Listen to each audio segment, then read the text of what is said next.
আলহামদুলিল্লাহ নিজের টাকায় স্বপ্নের আইফোন নিয়ে নিলাম। কেমন হলো বলুন তো? আইফোনটা আসলে অনেক শখের ছিল, অনেক দিন ধরে বলছিলাম কিনবো। শেষমেশে কিনে নিলাম।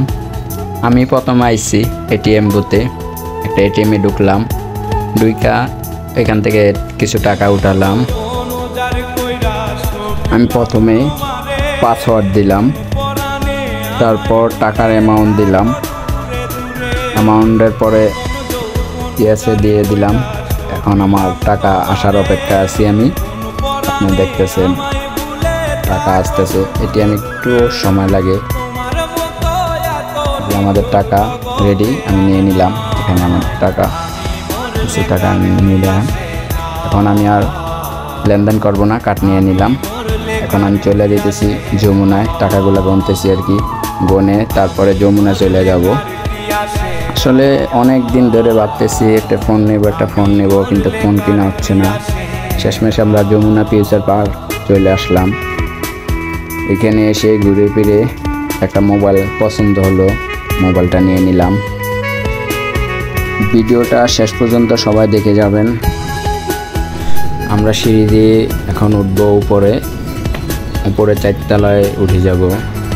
সিঁড়ি দেখতেছেন, সিঁড়ি দিয়ে 4 তলায় উঠে যাচ্ছি। এগুলো হচ্ছে লিফট সিঁড়ি আর কি। আমি যেখান থেকে মোবাইল কিনছি আসলে ওই জায়গাটা আমি ভিডিও করি না, ইচ্ছে করেই করিনি, ভালো লাগে না। ভালোই লাগে যমুনা ফিউচার পার্ক, অনেক বড় মার্কেট। এটা হচ্ছে যমুনা ফিউচার পার্ক। অনেকগুলো লিফট আছে, যে লিফট ব্যবহার করতে পারে।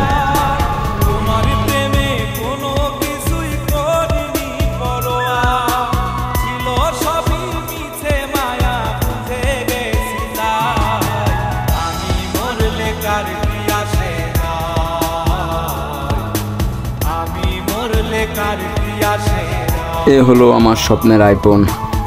বক্সেরতে খুললাম, এর সাথে পেয়েছি একটা কেবল। আর আইফোনের সাথে জানেন তো কেবল ছাড়া আর কিছু দেয় না। এটা হলো আমার স্বপ্নের আইফোন। এখন আইফোনটা আমি ওপেন করতেছি।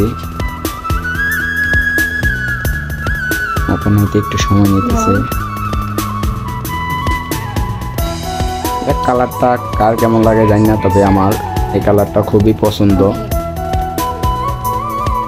আইফোনের চার্জার নিয়ে নিলাম, এটার সাথে চার্জ দেওয়া যায়। আর কভার সহ নিয়ে নিলাম। যাক, মোটামুটি আমার খুবই পছন্দ। ভিডিওটা শেষ পর্যন্ত দেখার জন্য সবাইকে অসংখ্য ধন্যবাদ। ভালো থাকুন, আল্লাহ হাফেজ।